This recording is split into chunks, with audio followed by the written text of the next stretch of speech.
Christian soldiers rise, and press the battle here the night, shall build the glowing skies.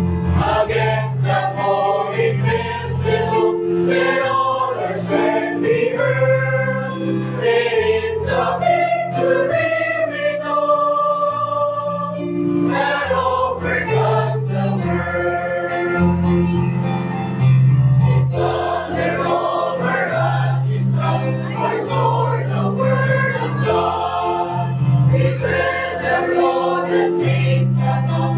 Just a cry of joy, like crazy light over this wind, split on our everything.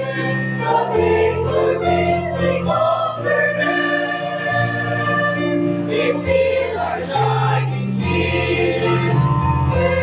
Praise the victory, praise the victory, oh glorious victory that overcomes the world. On every hand the holy fire thrown up in red array, and tens of these we left behind, and onward to the fray. Salvation's help their only shed, it should not burn above. The earth shall tremble near our dread, and echoing our shout. Praise the victory, praise the victory, oh glorious victory that overcomes the world. The overcomes the foe, one great shall be led. Before the angels he shall know, his name confess in heaven. Let onward from the hills of light, our hearts in love aflame. The boundaries of the hearts of night, in Jesus' conquering name. Praise the victory, praise the victory, oh glorious victory that overcomes the world.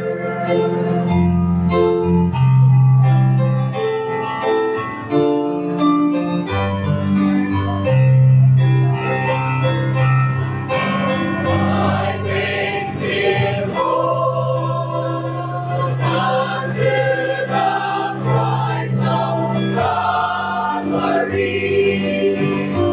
Oh, blessed rock of ages land, for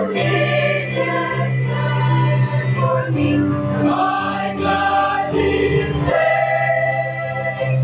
My trust in things I cannot see. My faith still holds unto the Christ of Calvary. My faith still holds. My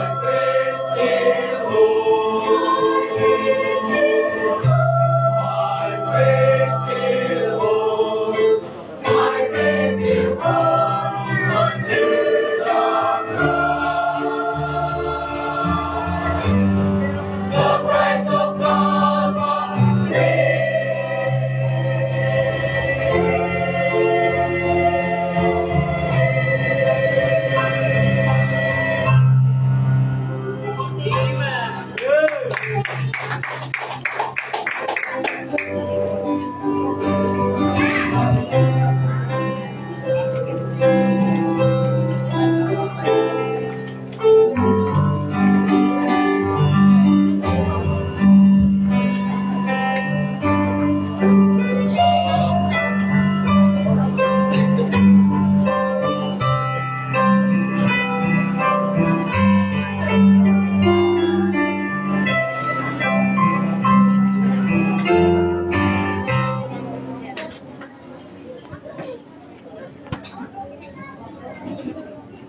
Amen.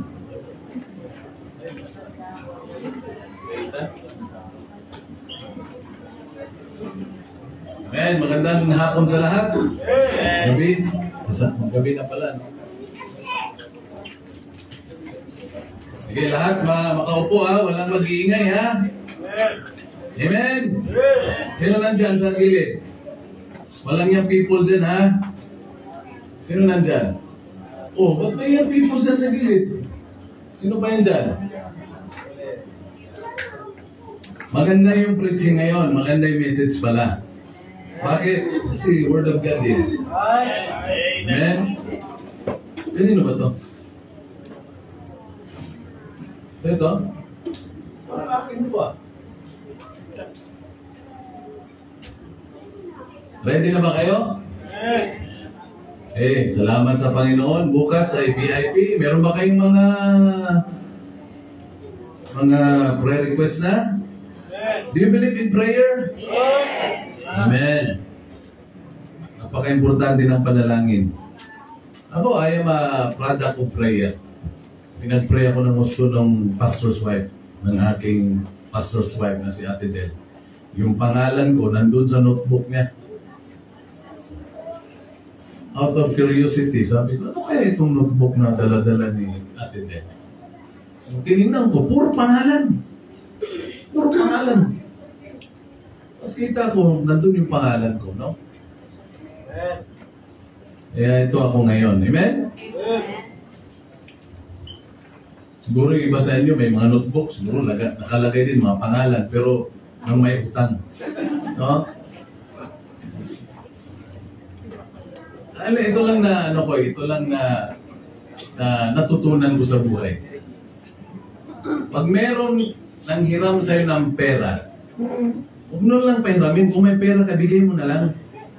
Kasi sasama lang ang loob mo. Kung halimbawa, hindi magbabayad sa'yo. Sasama ang loob mo sa kanya. Di ba? Pero pag may pera ka, bigay mo na lang. Amen? Meron po akong nung nasa Samar kami, may tumawag sa akin. Sabi ko, karapat-dapat lang naman tulungan kasi yung anak niya ay nasa hospital na dengue. Ang ginawa ko, hindi na Pastor, wala pa akong ganyang pera, pero meron akong pera dito. Meron talaga akong pera sa GCash, 2,000. Sabi ko, Pastor, pahingi na lang ako ng GCash mo. Send ko na lang sa hindi ito utang, love gift. Di ba? At least, hindi nasasama ang loob mo. Amen ba yun? O, di ba? Mas maganda yung gano'n, nakakatulong ka. Kasi pag nagpahiram ka, nako, mag-iisip ka ng masama dun sa tao. Pag hindi nakabayad, sama ng... Di ba? Hindi ka makakatama ba? Hindi ka makakatulong, pero yung pinautang mo, ang sarap ng tulong. Hagok pa. No? Kaya, gano'n lang mga natutunan ko sa buhay. So ngayong gabi, let us read Colossians chapter 2. Colossians chapter 2. Mga bata, umupo kayo. Kitabin niyo yung mga anak niyo. Colossians chapter 2, verse number 6 hanggang verse number 8. Colossians chapter 2, verse number 6 to 8. Ang atin pong paksang pag-uusapan ngayon ay ito. Established in the faith. Pag sinabing established, no? Ibig sabihin, matatag. Matibay. Amen? Matibay saan? Sa pananampalataya. If you are not established, meaning if you are not stable, you are unstable. Ano ibig sabihin ng unstable? Hindi matatag. Hindi matibay. Amen? Hindi matatag, hindi matibay, no? Madaling masira. Kapag hindi matibay, madaling masira. Kaya yun ang ating pag-uusapan ngayon. Meron yang ED. Ha? Meron yang E tsaka D. Established in the faith. Okay, Colossians chapter 2 verse 6 hanggang verse number 8. Nakita nyo na? Okay, basahin natin ng sabay-sabay. Ready, read. As ye have therefore received Christ Jesus the Lord, so walk ye in Him. Okay, before we continue, lahat ba tayo dito ay tumanggap na sa Panginoon? Amen? Kung lahat tayo tumanggap na sa Panginoon, at alam ko lahat tayo, agree ba kayo na hindi tayo pare-parehas? Meron sa atin hindi matibay. Meron mga mahihina. Amen? Pero alam nyo ba, pag ikaw ay nanghina, hindi ang kalooban ng Diyos. Kaya nga, mayroong sinabi ang Bible na be strong in the Lord. Okay? So let us read this once again. Verse number 6. Tuloy-tuloy na natin hanggang sa verse 8. Read. As ye have therefore received Christ Jesus the Lord, so walk ye in Him, rooted and built up in Him, and established in the faith, as ye have been taught, abounding therein with thanksgiving. Beware lest any man spoil you through philosophy and vain deceit, after the tradition of men, after the rudiments of the world, and not after Christ. Established in the faith. Matatag, matibay sa pananampalataya. Let's pray. Panginoon, salamat po sa gabing ito. Salamat po sa inyong makapangyarihang salita na amin pong nabasa. Lord, i-bless niyo po ang aming pananambahan sa gabing ito. Langin ko na bawat isa ay maunawaan po ang mensahe ngayong gabi. Higit sa lahat, maisabuhay. Maraming salamat sa inyo. Purihin ka. Salamat muli sa pribilehiyo na makapaglingkod sa inyo, Panginoon. Banal na Espiritu, muli kayo po ang siyang manguna sa bawat isa sa amin. Lahat ng ito'y dalangin namin at hiling sa pangalan po ng Panginoong Jesus. Amen, amen, amen. Kayo ba hindi na, nasasawa sa ginagawa niyo bilang Kristiyano? Ha? Nasasawa ba kayo? Hindi. Hindi, yung totoo. Ha? Hindi nyo ba alam na ang ginagawa natin, especially yung paglilingkod sa Diyos, yung pagpunta sa simbahan, tapos nakikinig tayo, alam nyo ba na dapat i-treasure natin ito? Meron po akong nakita na post, yung kamay ng bata na maliit sa kamay ng malaki. Ibig sabihin, mag-ama or mag-ina o mag-ama yung sabi, hindi mo ba alam na ang ginagawa ng isang ama na naghahatid ng kanyang anak sa eskwelahan? Isipin mo, naghahatid ka ng anak mo? Sabi, hindi po yan routine sa, wag mong tingnan niya na ano yan, na routine lang yan sa araw-araw. Kasi, dapat i-treasure mo yan. Kasi time will come, hindi ka na maghahatid ng anak mo. Ako, yung anak ko, 18 years old na, 15 years old. Ang namimiss ko nung, tama talaga yung post na, nung mga maliliit pa sila, pag hinatid mo, hindi mo na maulit pag malaki ka na pag malaki na sila Tama ba? Ano ang ibig sabihin nun? Dapat pala talaga, yung bawat pagkakataon, ano man ginagawa mo, naghatid ka ng anak mo, i-treasure mo talaga yan. Kasi time will come, di ka na maghahatid ng anak mo. Amen? Kaya ako, pasalamat pa rin ako na hanggang ngayon, naghahatid pa rin ako ng mga anak ko. Ang nawawala lang, noong bata sila, anong ginagawa nila kapag hinahatid pag bata? Diba? Pagbaba niya, no? Ngayon, iba na Bago man mag-kiss, titingin na, no? Diba? Kaya dapat talaga i-treasure. Same with our service to God. Huwag niyo sabihin na, ano naman, linggo na naman, pupunta na naman tayo sa church. Pagkatapos ng Sunday morning, uuwi, babalik na naman sa gabi. Huwag mong tingnan ito na parang routine lang ba ng buhay mo. I-treasure mo yan. Amen? Kasi time will come. Bakit mo kailangan i-treasure? Kasi nga, hindi natin alam kung ano mangyayari bukas. Kung alam lang natin ang pwedeng mangyayari bukas, dapat yung mga kinuha na ng Panginoon, masasabi natin, sayang, dapat piniluship mo muna ng mahaba si nanay. No? Na-miss ko tuloy siya. Ano ba ang ibig kong sabihin? Kaya napaka-importante ng ginagawa natin dito. Di ba? Ito, ilang taon na ako sa ministry. Ang dami ko nang nakasama sa ministry na kinuha na ng Panginoon. Marami rin kayong kilala na mga kinuha na ng Panginoon. Tapos pag naalala natin sila, parang namimiss natin sila. Amen?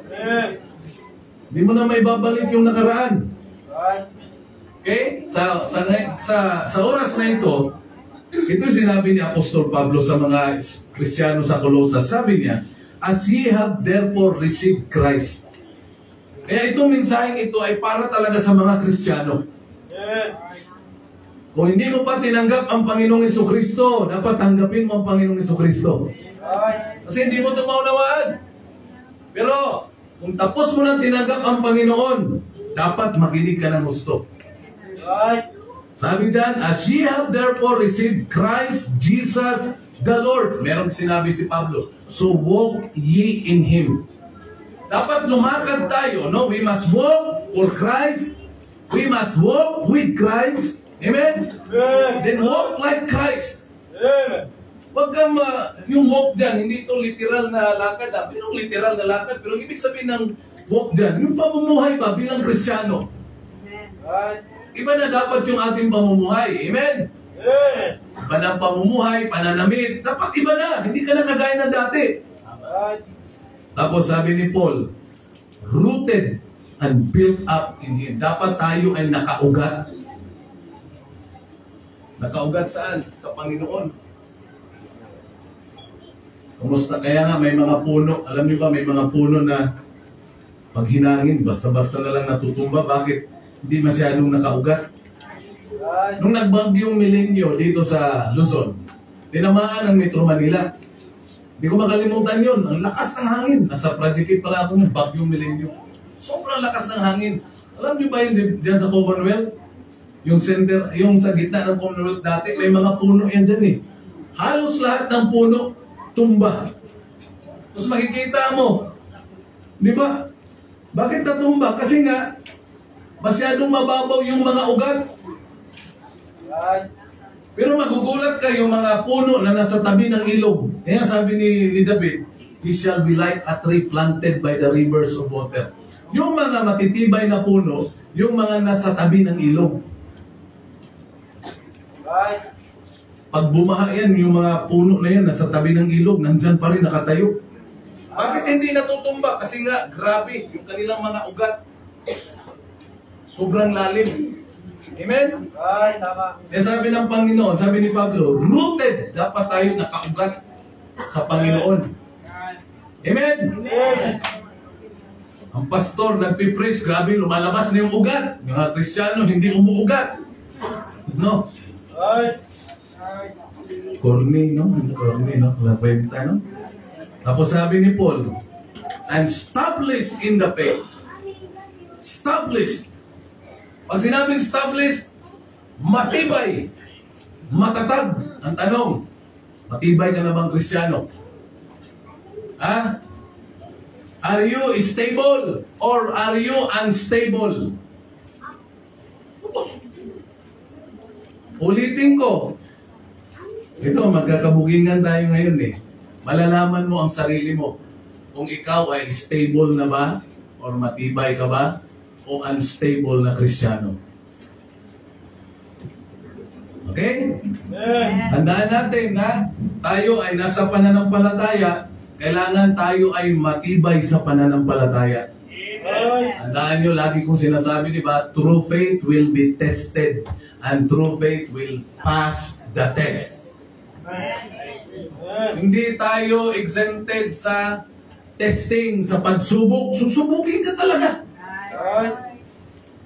Di ba? Yung iba, dumating lang yung pagsubok, buwal ka agad. Bakit? Hindi nakaugat sa Panginoon. Ang tiwala, wala sa Diyos, kundi kung kanino nagtitiwala. Kaya never trust anybody. Kahit na yung mga pangako ng iba. So, mga kung ibang tao, ako, hindi masyadong magtiwala. mas maniwala tayo sa Diyos. Kaya sabi dyan, established in the faith as ye have been taught. Kaya magpasalamat tayo na merong nagtuturo. Amen. Amen?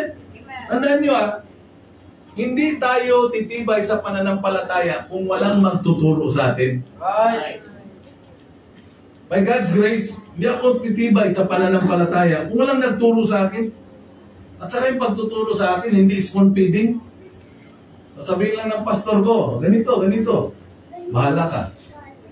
Nung kami nasa Bible school, talaga magbabasa ka ng Bible. Lalo na kay Pastor Arias, Bible exposition. Old Testament kami. Simula Genesis.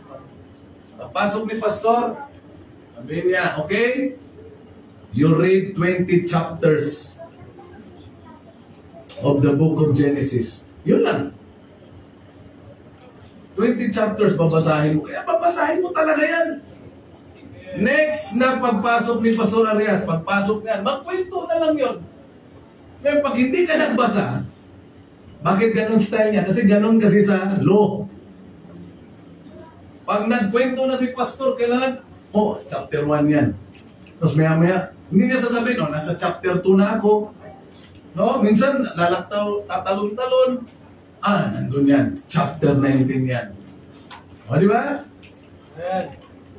And the angel said, is there anything too hard for the Lord? Chapter 18 to. Kwento ni Abraham to. Kwento ni Sarah. Pag wala kang, hindi ka nagbasa, nanak ka. Di ba? Ganun kami natuto. Ganun ako natuto. Sasabihin lang yan, ganitong gawin mo.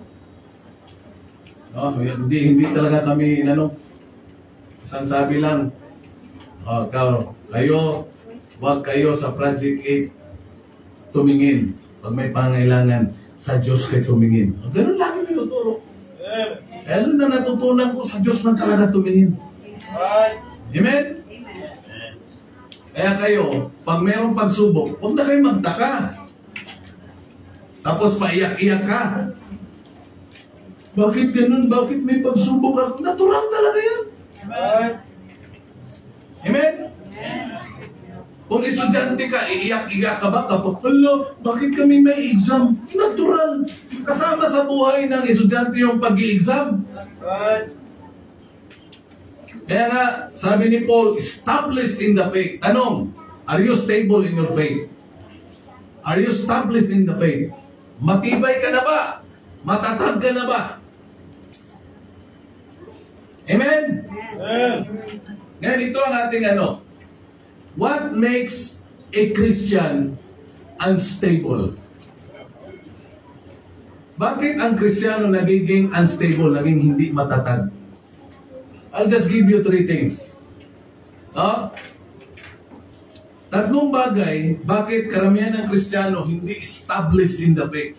Hindi matibay, kundi karamihan unstable in the faith. Hindi matatag sa pananampalataya. Alam nyo, ito yung number 1. Number 1 is doubt.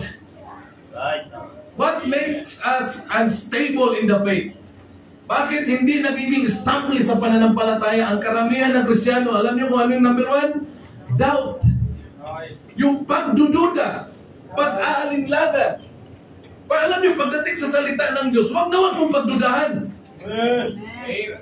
When God said it, then believe it. Pag sinabi ng Diyos na, seek ye first the kingdom of God and His righteousness, huwag mo na pagdudahan yan, gawin mo na talaga. Pag sinabi ng pagsalita ng Diyos na, a faithful man shall abound with blessings, huwag mo na pagdudahan yan. Huwag yung, totoo ba yan? Alam nyo, yung doubt is the manifestation of being lack of faith. Kulang ka sa pananampalataya. Lack of faith, lack of focus. Do you remember the Apostle Peter? Matthew chapter 14.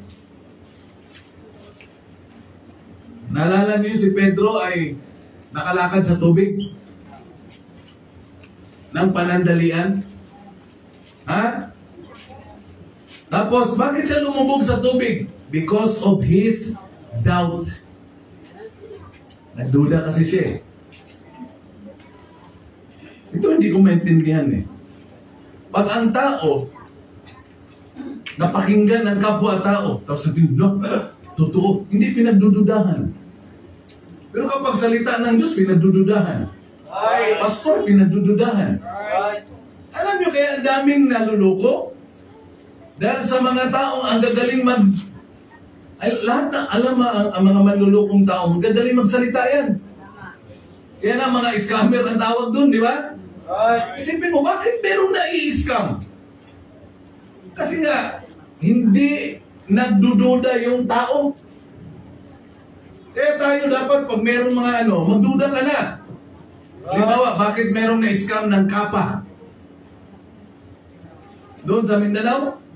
Isipin mo, halimbawa, magbigay ka ng 10,000. Sa isang linggo, babalik 30%.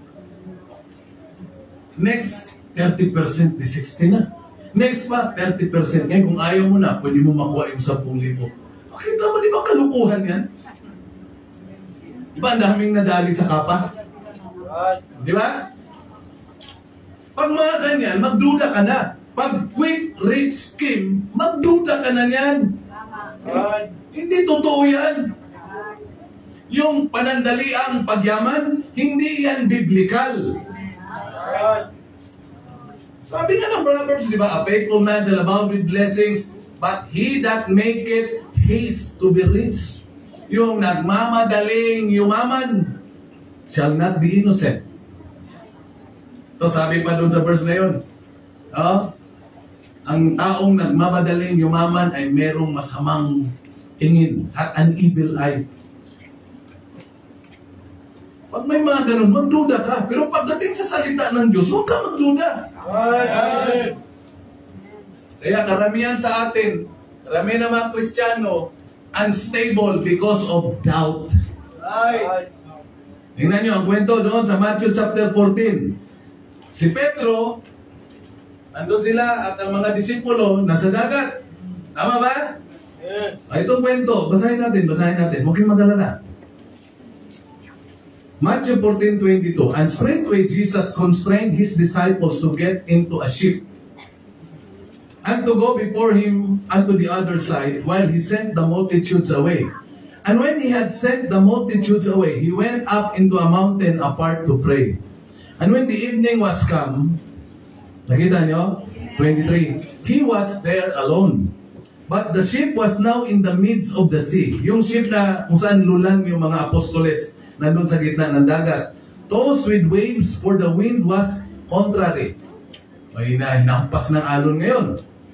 And in the fourth watch of the night, Jesus went unto them, walking on the sea. So fourth watch, yan yung 3 to 6 a.m. Okay? So si Jesus, ang Panginoon, naglakad sa dagat. And when the disciples saw him walking on the sea, nung nakita ng mga disipulo, ito ay specifically yung mga apostoles, nung makita nila, natakot sila. Kasi akala nila multo. Amen? Isipin mo 12 muscular men. 12 mga titikas, pero nung nakakita sila ng lakad, natakot. Kayo, anong kinakatakutan nyo? Yung iba sa inyo, takot sa ipis, takot sa ahas, no, ano pa? Takot sa height, di ba? May mga ganun takot eh.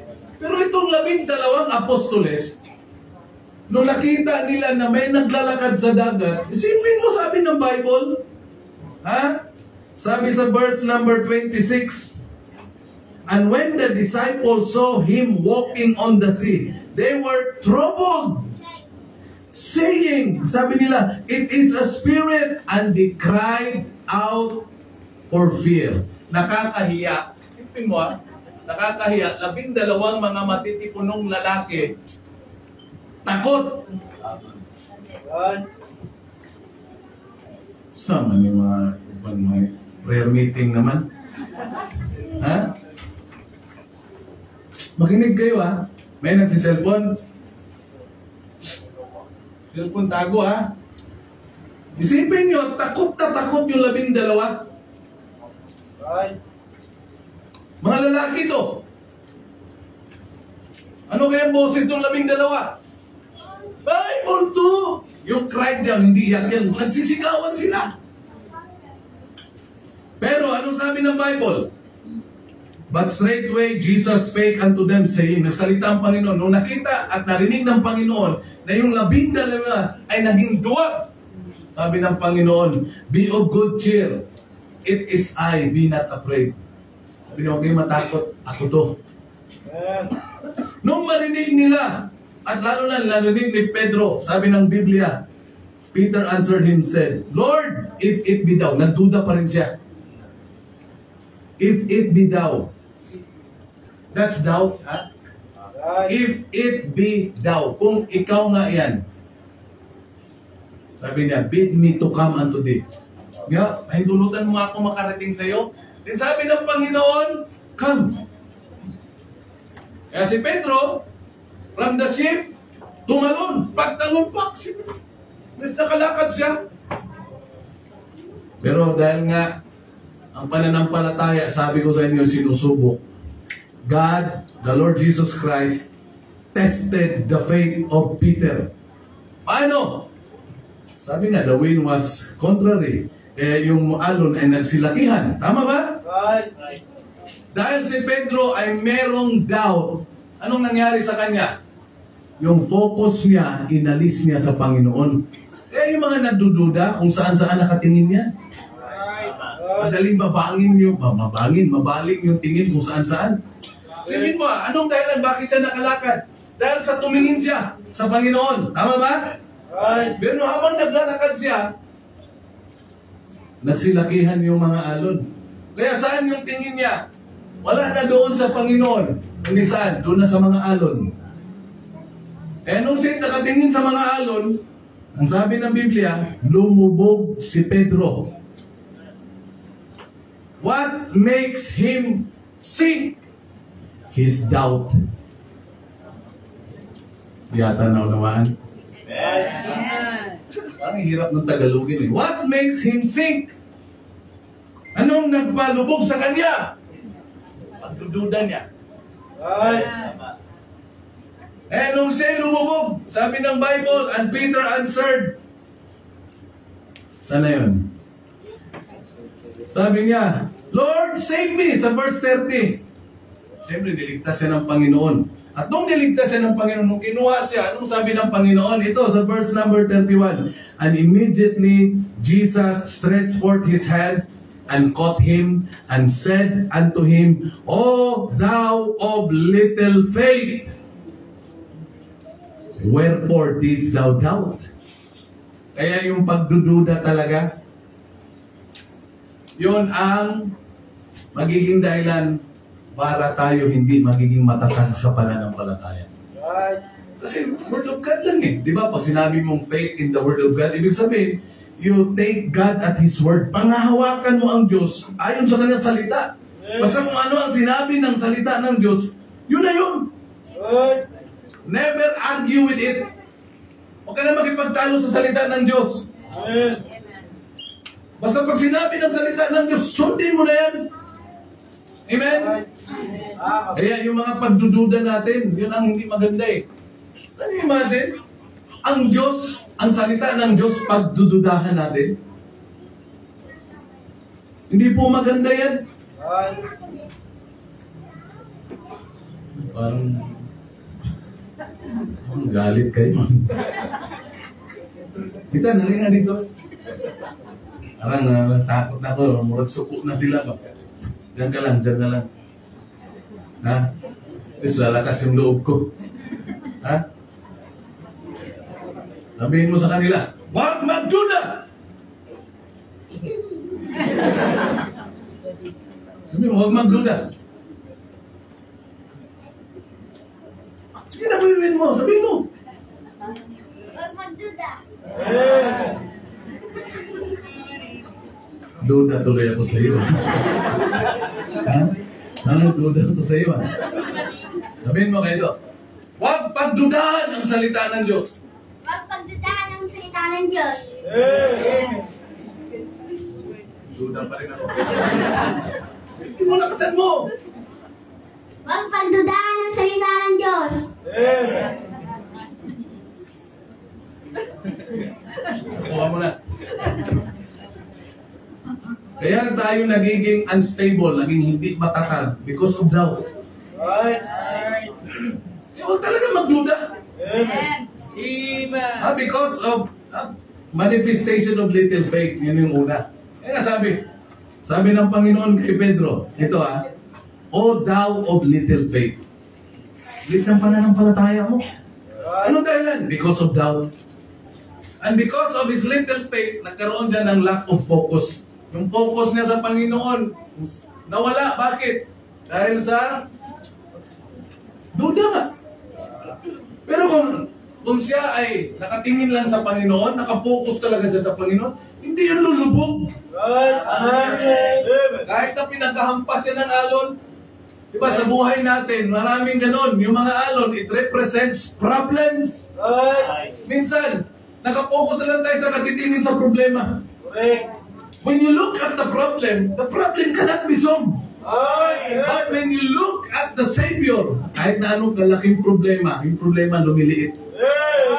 Ay, Pastor, ang laki ng problema ko. Yung problema ko, kasing laki ng Titanic. Ba, nakita mo na ba yung Titanic? Sabi ko nga sa inyo, di ba? If your problem is as big as the ship of the ocean, just look at the ocean. Tingnan mo lang yung karagatan. Sino may gawa niyan? Ang Diyos. Kung gaano kalaki ng barko, kahit na gaano kalaki yan. Pag nandun ka sa tapat, ang laki nga. Pero pag nasa himpapawid ka, makikita mo, ang laki ng dagat. Yung barko, para lang laruan. And I don't look at the problem. Kasi magdududa ka lang talaga eh. Right. Because of doubt. Sabi ng Panginoon, ikaw liit ng pananampalataya mo. Ha? Right. Wherefore didst thou doubt? Ako, I firmly believe with all my heart. By God's grace, may tatayo talaga yung building. Yeah. Good. Tama. Huwag ka lang magduda. Right. When you look at your pocket, magdududa ka talaga. Tama. Right. Wala talaga tayo, di ba? Right.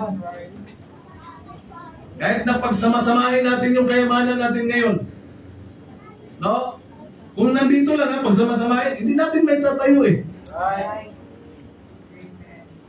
Pero pag sa Diyos ay tumingin, ang bihira. Amen. Sabi ko nga, di ba? Anak nga ng Diyos ibinigay sa atin. Ang Panginoon nga binigay sa atin. Yung pa kaya building? Right. Di ba meron, no? Amen. Anak nga ng Diyos binigay sa iyo, magiging asawa mo pa kaya?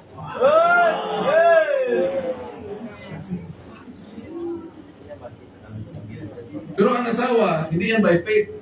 By works yan. No? Anak ka ng Diyos, ibinigay sa iyo eh. Ano ba kaya gusto mo? Amen. Pero mangyayari yan kung hindi ka magdududa. Right. Kayo mga magulang, matutuwa ba kayo kapag pinagdududahan kayo ng anak niyo? Alam niyo, nakakainis kapag ikaw ay pagdududahan. Right. Siyempre, pagdududahan ka. Pag ikaw pinagdududahan, ang tingin sa iyo masama. Correct. Di ba? Is our God a bad God? Masamang Diyos ba ang Diyos natin? Hindi Ang Diyos natin mabuti. Huwag talaga magduda. Pag ang salita ng Diyos ay period, huwag mo nang gawing patanong. Right. Problema sa atin kasi, imbis na period, ginagawang question mark. Right. Matthew 6:33, but seek ye first the kingdom of God. Tingnan nyo kung ang nagbabasa ay punong-puno ng pagdududa, ganito pagbasa niya. But seek ye first the kingdom of God and His righteousness shall be added. And His right, Mali-mali na tuloy. But seek ye first the kingdom of God and His righteousness. Kung nagdududa yan, and all these things shall be added unto you. Patanong. Shall be added unto you. Hindi, period yan. But seek ye first the kingdom of God and His righteousness, and all this things shall be added unto you. Period. Amen. Ganyan yung nagbabasa na hindi nagdududa. Right. Amen? Yeah. Kaya alisin niyo yung mga duda. Alam niyo ba ang duda? No, ang isa din sa synonym ng duda is unbelief. Kaya ka nagduda kasi hindi naniniwala. Right. Pag meron tayong doubt, hindi talaga kikilos ng gusto ng Diyos sa buhay natin. Di ba meron nakalagay sa Bible? No? He did not many mighty works or mighty things because of their unbelief. Ayaw mo maniwala sa akin. Ano gagawin ko? Ayaw ko rin. Pag maniwala ka, di ba? Nakalagay yan sa Bible. Tingnan natin. Matthew tingnan nyo, chapter 13. Chapter 13, verse number 58. Tingnan nyo, ano sabi ng Bible? Sa verse 57, ito, and they were offended in him. But Jesus said unto them, a prophet is not without honor, save in his own country and in his own house. Tingnan nyo sa verse 58. And he did not many mighty works there because of their unbelief. Sabi naman, dahil hindi ka naniwala, hindi na gumawa ng mga dakilang bagay ang Diyos. Bakit? Hindi ka naniwala eh.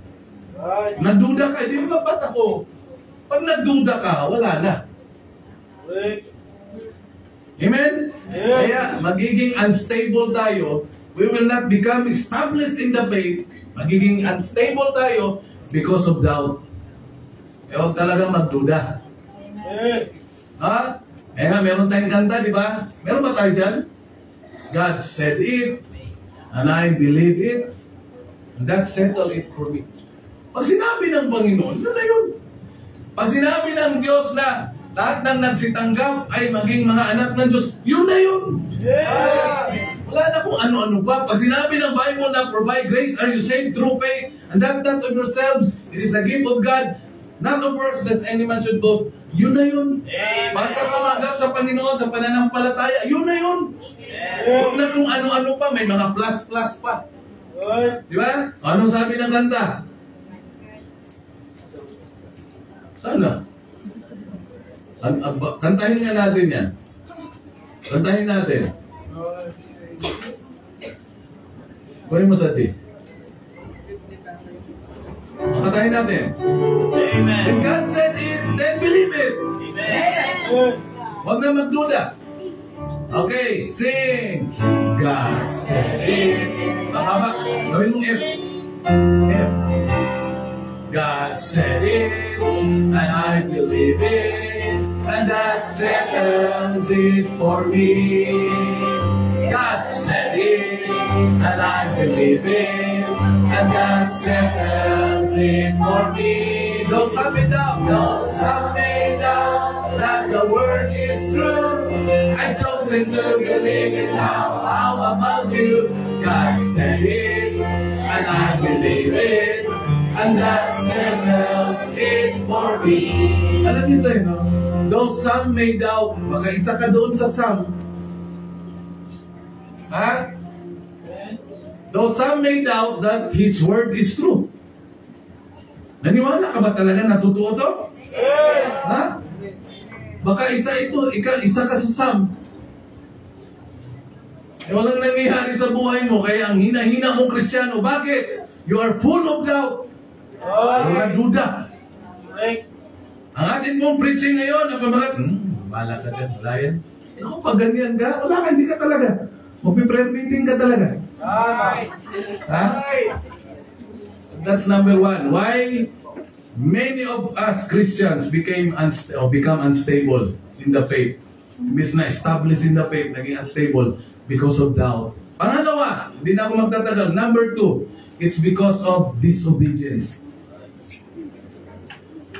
Kaya marami ang hindi talaga nagiging matatag sa pananampalataya because of disobedience. Right? Hindi kasi marunong sumunod. Right. Ha? Pag sumunod ka lang talaga, hindi Tibay ka sa pananampalataya eh. Ay. Tandaan nyo we are not exempted of trials. Lahat talaga tayo susubukin. Amen? Amen. Di ba kayo nagtaka? Kung kailan naging Kristiyano ka, ang dami mong naging problema. Ay. Kasi yun na yun eh. Di ba kayo nagtaka? Di ba nasabi nyo na, bakit ganun? Kung kailan ako naging Kristiyano, tsaka ako nawalan ng pera. Samantalang nung hindi pa ako Kristiyano, hindi ako nawawalan ng pera. Ay.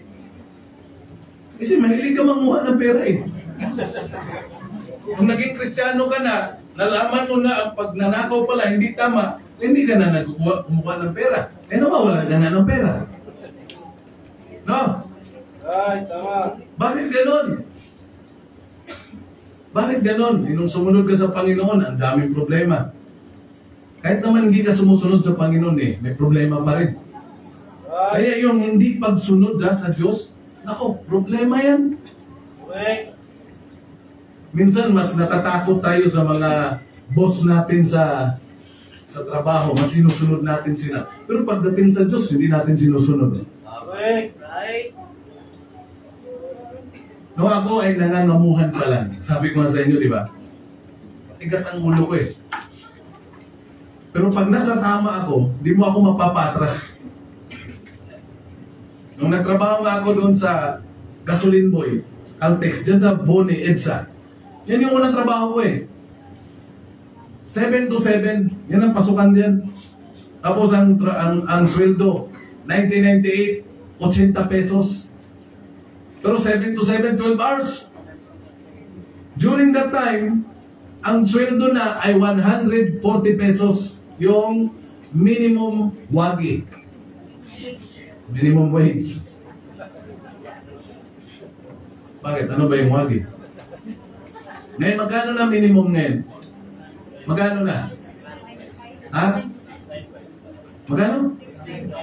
695. Laki na, no? Pero sa amin, 120. Pero, 8 hours dapat yun. Pero sa amin, sir, 12 hours, 80 pesos. Grabe, no?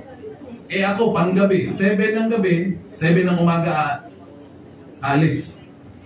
Pero doon sa 7 to 7, meron kaming 2 oras na tulog. Mga alas 2 ng madaling araw, mga ganun ba? Hanggang alas 4. Pag maraming isang oras lang. Pero kadalasan, wala naman nagpapakarga din. So, mga alas 2, meron kaming sa pinakadulo na pump, doon papatayin yung pump, doon kami matutulog. Karton lang. Isipin mo, merong isa na supervisor namin galit sa akin. So, siniraan ako ngayon. Wala daw akong ibang ginawa, kundi matulog lang ng matulog. Sabi, grabe naman yan. Natutulog ako, pero hindi man ako natutulog oras ng trabaho. Nakakahiya naman na susweldo ka lang, natutulog ka ng tulog, di ba? Ay. Kung merong trabaho na ang trabaho ko matulog, hindi ako papasok dyan. Ang hirap din kayo matulog lang. No? Correct. Ang trabaho mo matulog lang? Ang hirap no? Sabi mo, ang trabaho mo matulog 8 hours. Pag nagising ka, may bawas. Kailangan matulog ka 8 hours. Ang hirap no? Meron ba ganyan trabaho na ang trabaho matulog lang? Wala, di ba? Pero marami, during trabaho, natutulog. Ay. Tama. Kapag yung mga panggabi, nagwatsa. Pero okay lang yun. Pero mahirap, preaching, natutulog. Mahirap. Ito na. Pagdating ng inabukasan, alas 7, alas 8 dumating yung may-ari, Agustin, taga Pampanga, Agustin Apelito. Sinumbong kami ngayon nung 3 yata kami. Pinapunta kami sa gilid, sabi nung Mang Ilyong ba naman ng pangalan ng sumbong? Pero hindi ako galit sa kanya. Yan, tutulog lang yan. Di ba, pinatayo kami. Sabi, natutulog kayo during work? Hindi. Totoo yan, sir, natutulog kami. Pero, during, yung patay. Kasi yun naman ang schedule, sir. Hindi, natutulog lang daw kayo eh. Sabi sa hindi, sir. Hindi, natutulog kayo. Sige, natutulog na. Pero ayon doon sa schedule na tulog. Ako during that time, mga nasa 17 or 18 years old. Ganun. Ay, 18 nga ako nun, 18. Parang yung anak ko lang, 18. Ganun ako. Ikaw, ang apelyido mo? Taklin, sir. Pangalan mo? Ronald, sir. Ikaw, umuwi ka na.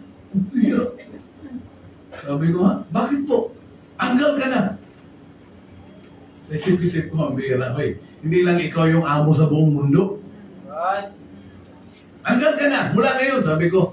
Sige po, umuwi ka na. Sabi ko, pamasahe.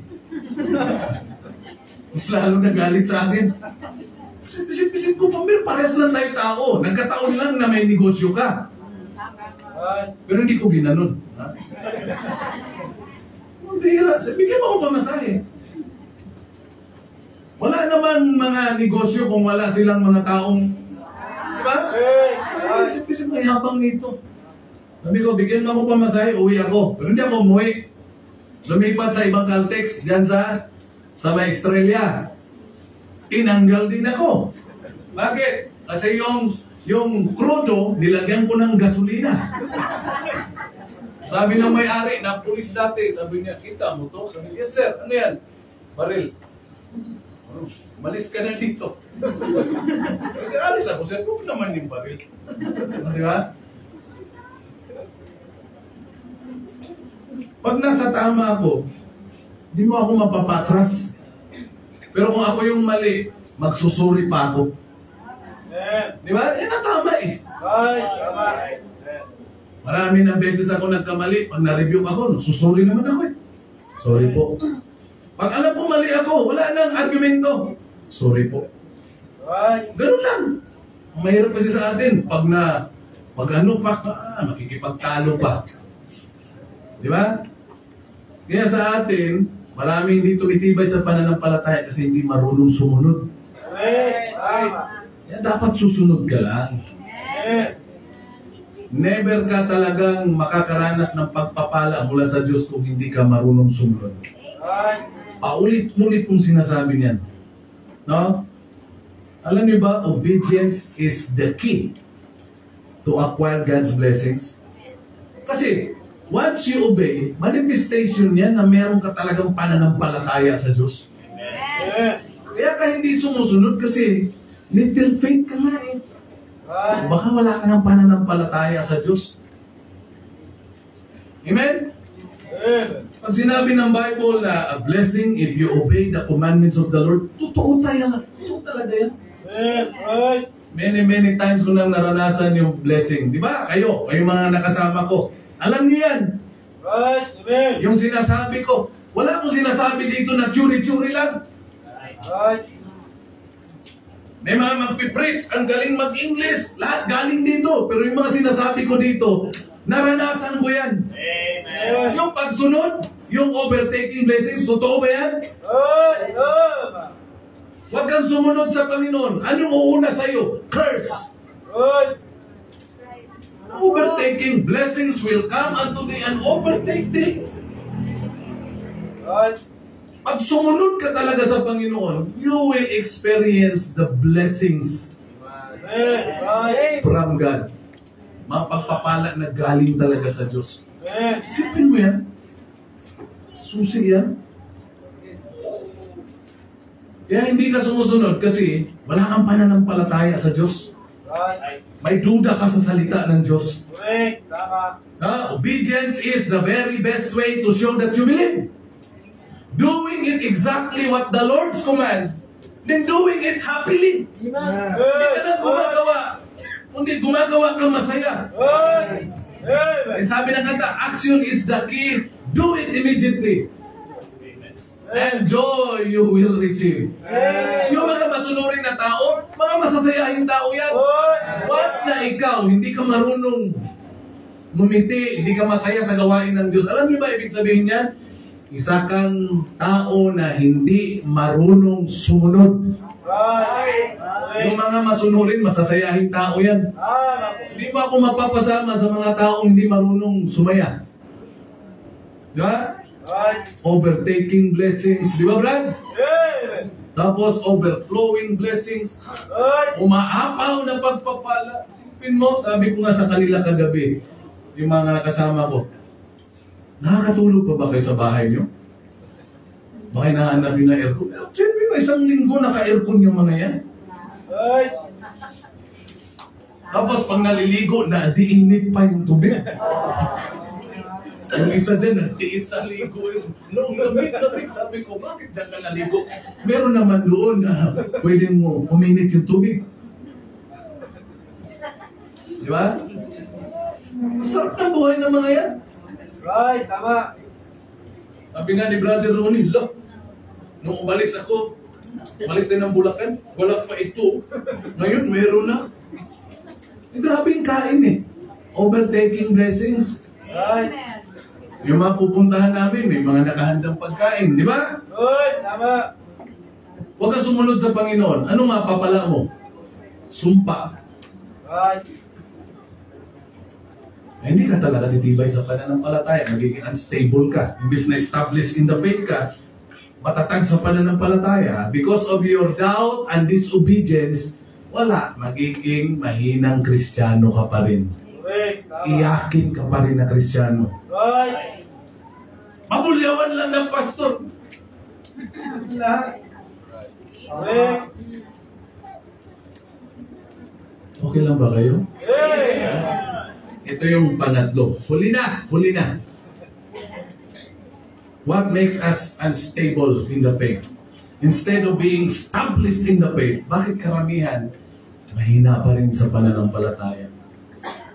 Because of doubt. Pag word of God, huwag mo nang pagdudahan. Amen. Right. Ikaw, Jed, nagdududa ka pa ba? Ha? Pagsalita ng Diyos. Di ba, Neil, no? Salita ng Diyos. Pag ang preaching, salita ng Diyos. Ano pagdudahan?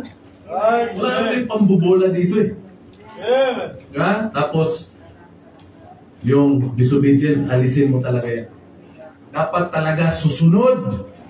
Amen. And you will experience the blessings from God, overtaking blessings, overflowing blessings, overwhelming blessings, and overstaying blessings. Amen. Na-experience mo yan. Right. Tingin mo, nakapunta tayo, nakaligo tayo, di ba? Galing sa Bukal. Bukal? Ang lamig ng tubig. Pero sabi ko, wala ito sa lamig doon sa Estrella Falls. Pero siyempre, malamig din doon, di ba? Tapos yung mga nakausap mo doon, mga bata, yung ngani, doon yung pala galing yan.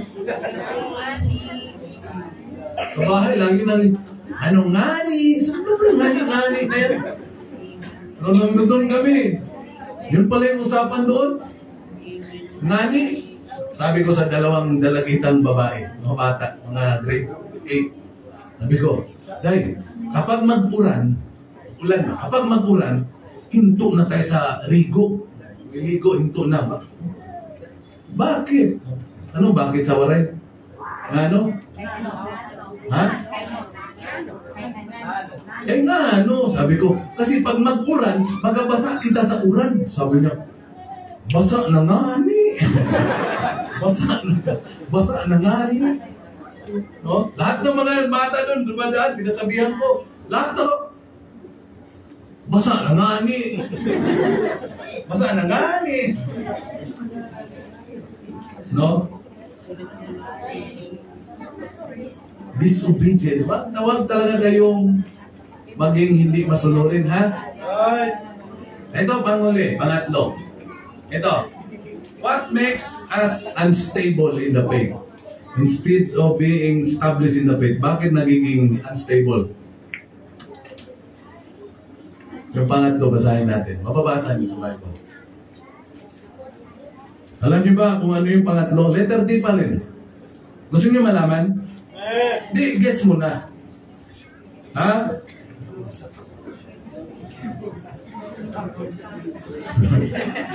Devotioner na naman. Kung ina pa yung umaga ng devotioner na yan. Alam niyo kung ano yung pangatlo? Ha? Ano yung pangatlo? Ano? Ha?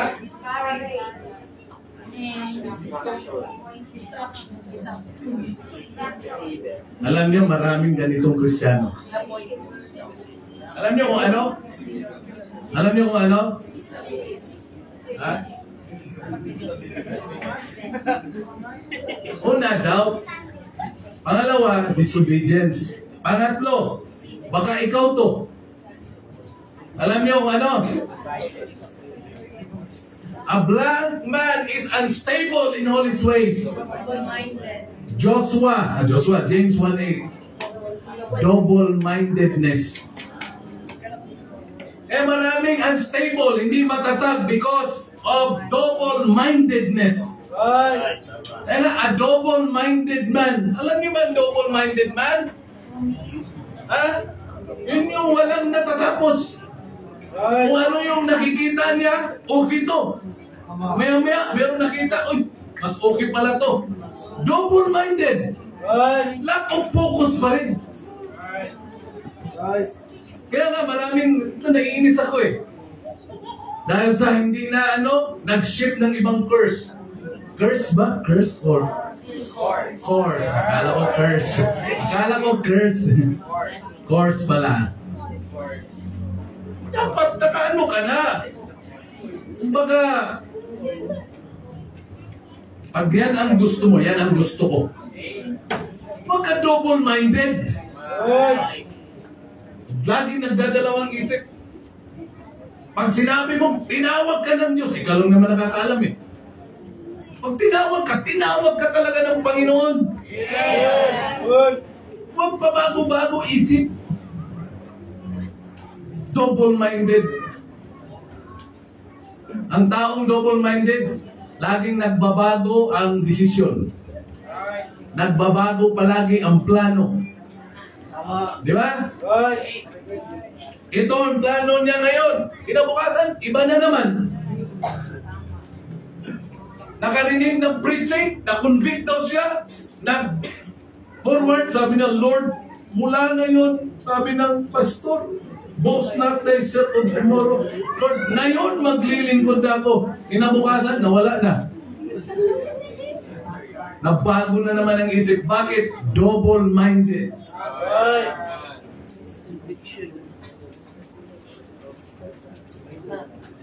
Dapat hindi tayo double-minded.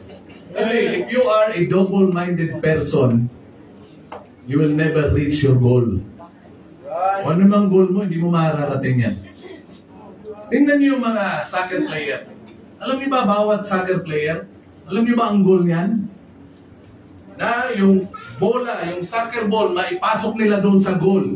Tapos hindi basta-basta yun, maraming depensa yun. Tapos meron pang goalkeeper, di ba?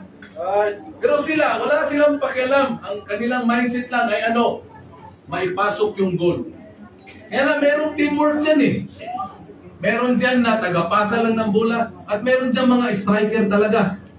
Ang ginagawa nila na mga striker, nandun lang yan, papalapit palagi yan sa goal nila. Tapos yung mga tao, pinapasa nila, meron din nagdidepensa niyan, nag-screen. Sino yung mga striker? Halimbawa, si Lionel Messi. Si Lionel Messi, no? Argentinian player yan. Ang galing niyan pag naipasa na sa kanya, pag kaya na niyang sipain at maipasok, ipapasok niya. Pero kapag alam niyang hindi, ipapasa niya sa kakampi niya. Basta ang goal lang nila, maipasok yung bola. Sino pa? Si Cristiano Ronaldo. Di ba? Pag gumaganon ko. Di ba? Alam na alam niyo ah. Pero mga ito, mga double-minded. Pag ikaw double-minded ka, wala kang mararating sa buhay. Right. 10 years ka na sa college, wala ka pang natapos. Right. Bakit? Nakasampung curse ka na. Oh, tapos ka na. Hindi. Nag-ship ako ng curse. Bakit? Double-minded ka eh. Right. Amen? Yeah. Makinig kayo. Patawa-tawa kayo. Karamihan sa inyo, double-minded.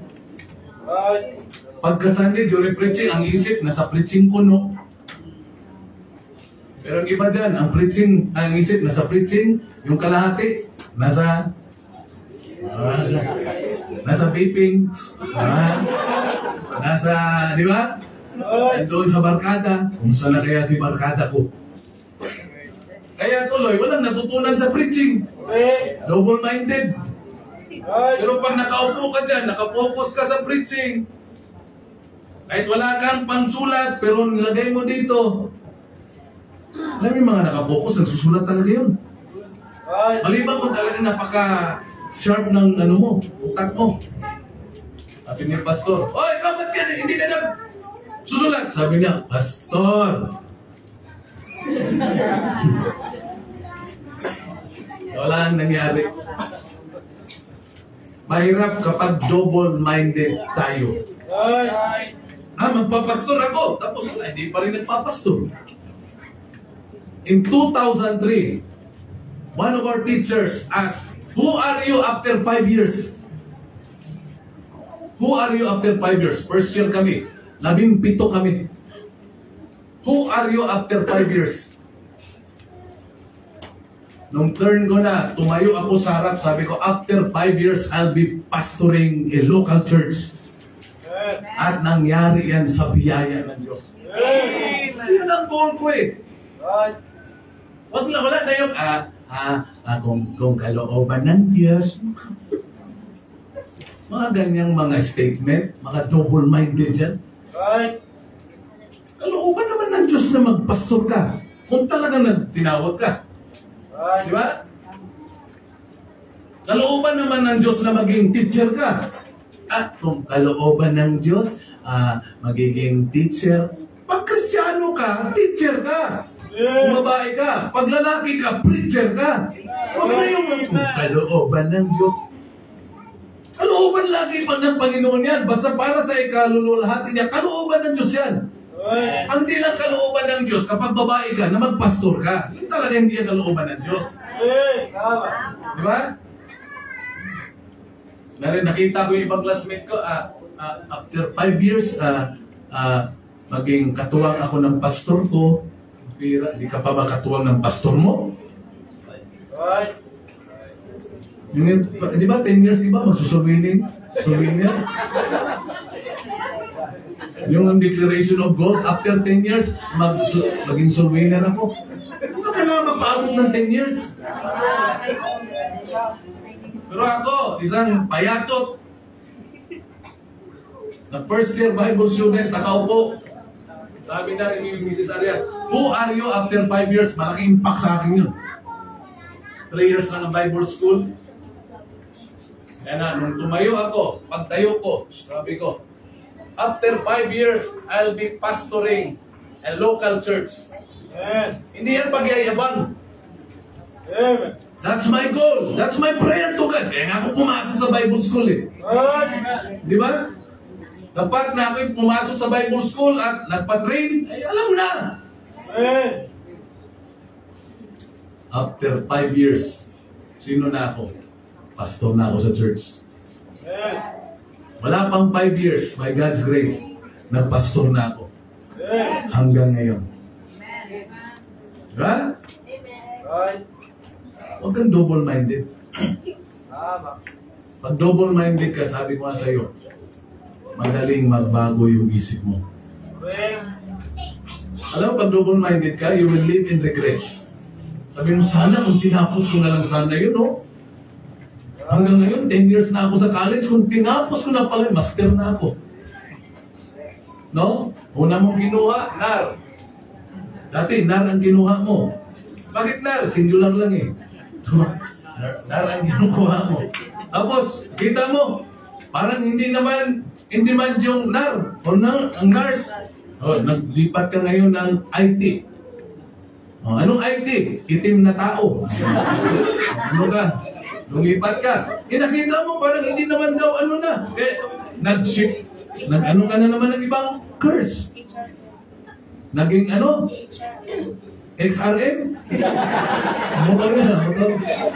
XRM o XRM. Nakita mo. Uy. Mukhang hindi na ito in demand. Kasi naka 10 taong ka na sa kolehiyo, first year ka pa rin. Hoy! Sinayang mo yung perang ginasto sa'yo. Hoy! Pero kung hindi ka double-minded, di tapos ka na. Hoy! Di ba? Huwag kayo maging double-minded. Hindi ka talaga titibay. Wala kang matatapos. You will become, sabi ni James, a double-minded man is unstable in all his ways. You will become unstable in all of your ways. In your words, you will become unstable. Hindi ka na mapagkakatiwalaan. Bakit? Bago-bago eh. Di ba? Magpapastor ako. Ganitong gawin ko. Tapos, bago ka. Huwag ka magbago. Ikaw, after 5 years, ano ka na?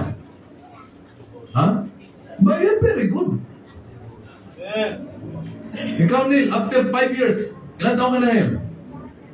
Ha? 28? After 5 years, ano ka na? Di 33?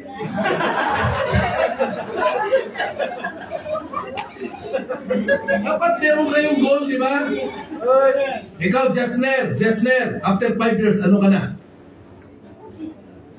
Ano ka na? Ano ka na?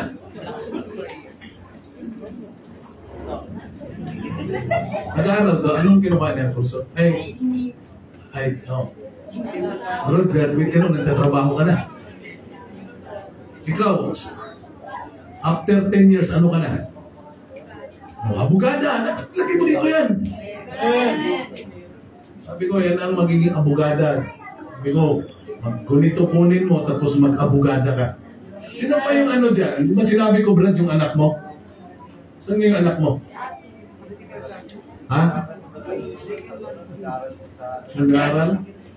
Kayong mga wala pang pamilya, nag-aaral, mag-aaral kayo ng gusto. Ikaw, after 5 years, ano ka na?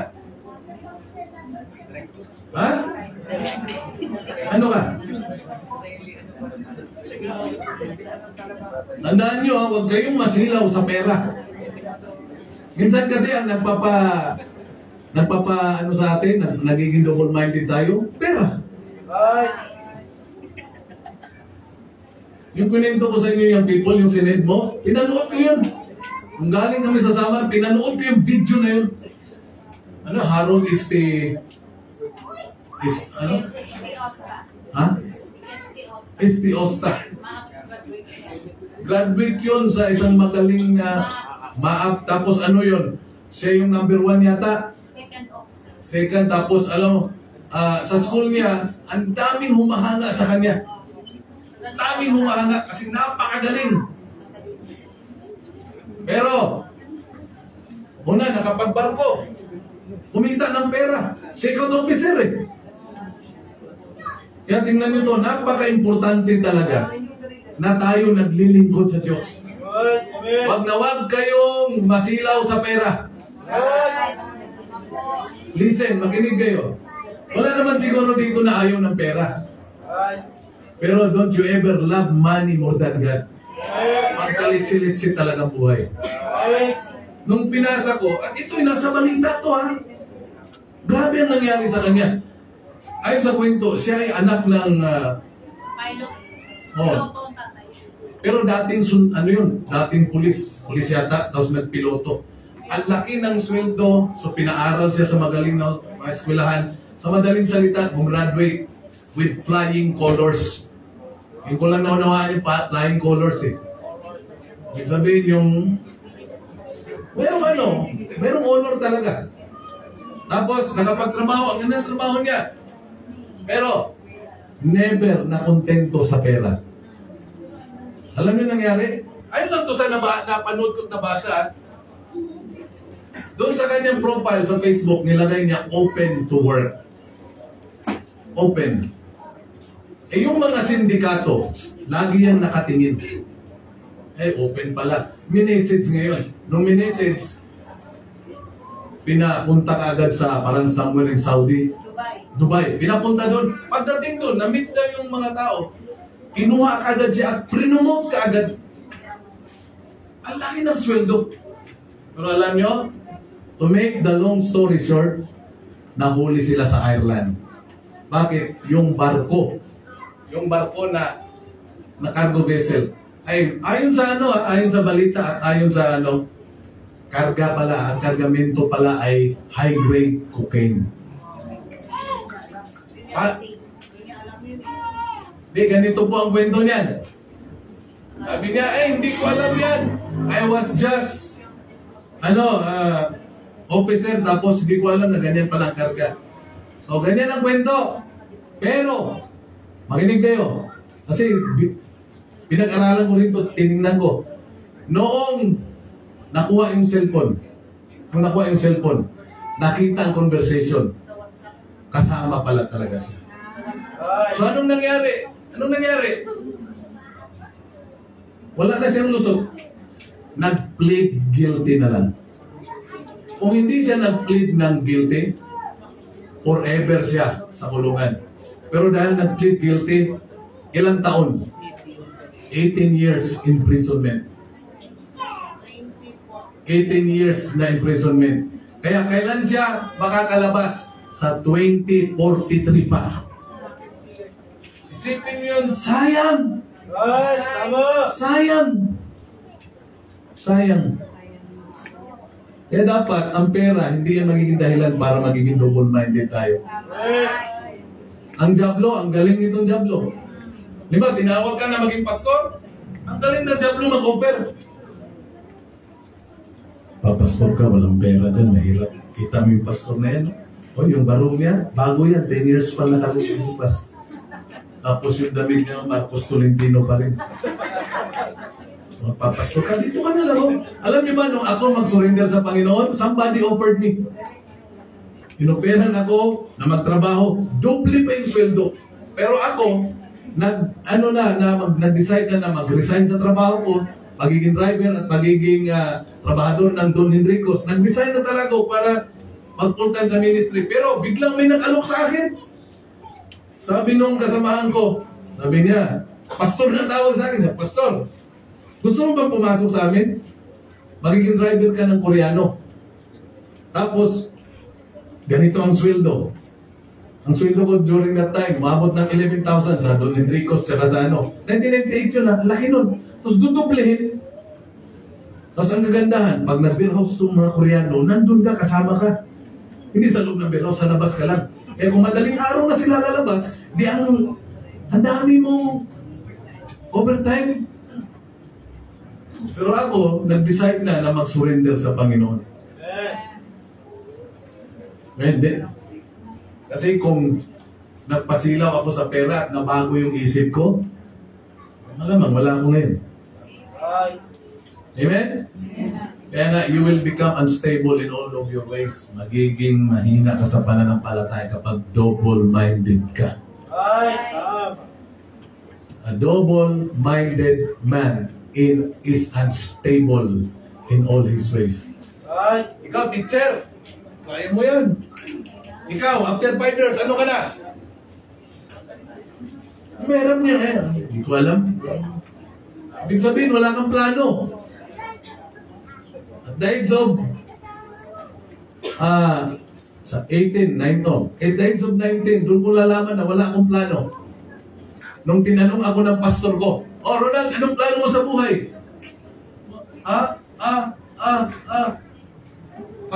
Lang. Dapat meron kayong plano. At hindi dapat magbago yan. Amen? Ikaw, LJ, after 5 years, ano ka na? Nanay, asawa ko. Ayuhan na yung kinabuhi yan. Ha?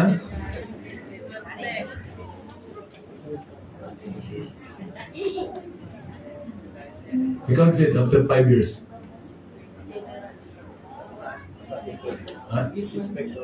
Maglateral ka. Ha? Hindi ka double-minded, ha? Ikaw, look, after 5 years, ano ka na? Galing. Di high school ka na nun. O after 20 years, ano ka na? Dapat doktor ka na o ano bang gusto mo? Magpapastor? Ano? Basta mataas. Basta mataas ako? Wala, pastor. Mahina ang pastor. Mahina kwarta. Ito anak ko.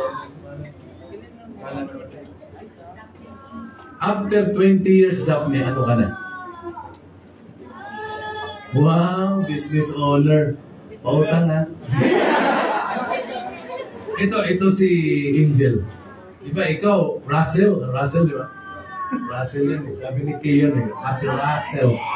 Abogado ka na after 10 years. Ikaw, ano ka? Wow, galing, engineer. Dapat, ngayon ka na, parang. Ano yun? Ikaw, after 10 years, ano ka na? Presko? Libreng eskwelahan? Yan talaga ang pangarap mo? Ha? Ikaw, nakapula. After 10 years, ano ka na? At least may libre na silang barok. Libre niya. And after 10 years, nandyan pa sila barok. O pati yan si Kisses, oh. Eto, ano naman, after 5 years, ano tayo? Una sa kabilang building. Amen! Baka iba yun. After 5 years, dito pa rin tayo. Bahala kayo, dito kayo, basta kami doon. All of God's people will say, yeah, let's pray. Tayo tayong lahat. Ama naming Diyos, marami pong salamat sa gabing ito. Thank you, Lord. It is your desire for us to be established in the faith. And of course, if we will establish in the faith, it is your delight. Kasiyahan mo, Panginoon. And Lord, help us to be established in the faith, not to be unstable in the faith. At ito talagang tatlong bagay, Panginoon, dahilan para hindi magiging matatag ang pananampalataya ng bawat isa. Number 1 is doubt. Lord, please, alisin niyo po yung mga pagdududa namin. Pangalawa is disobedience. Lord, help us to obey you always. And then number 3 is double-mindedness. Panginoon, tulungan niyo po kami na talagang mag-focus sa nais niyo na aming gampanan. Salamat po sa inyo. Salamat sa gabing ito, Lord. I pray for these young people. Those who are studying, Lord, bless them, Lord. Ano man po ang nais niyo sa kanila na marating sa secular world, sa profession, sa kanilang pag-aaral, Panginoon, tulungan niyo po sila na makapagtapos at maging kagamit-gamit sa inyong banal na gawain. Thank you, Lord. Lord, blessings are inevitable. Hindi talaga may iwasan. Pagpapalain nyo talaga ang bawat isa. Basta marunong lang sumunod. Maraming salamat sa inyo muli. Salamat sa inyong salita. Salamat po, Banal na Espiritu, sa inyo pong pangunguna sa amin. Purihin ka. Bless you po ang aming pagkakaloob sa gabing ito. In Jesus' most precious name we pray. And all of God's people will say, Amen. Amen. Okay, let's give our opening.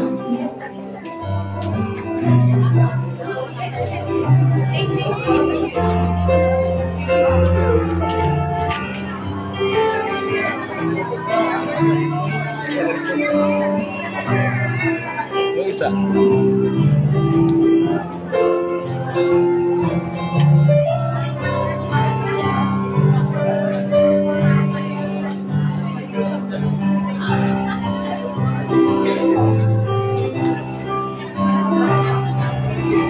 Okay, thank you for watching. God bless you. God bless you all.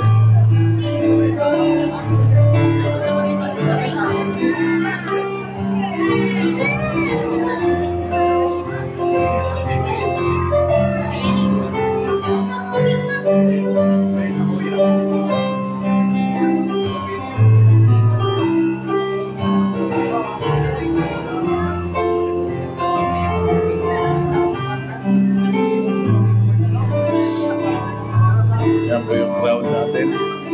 Sunday evening crowd.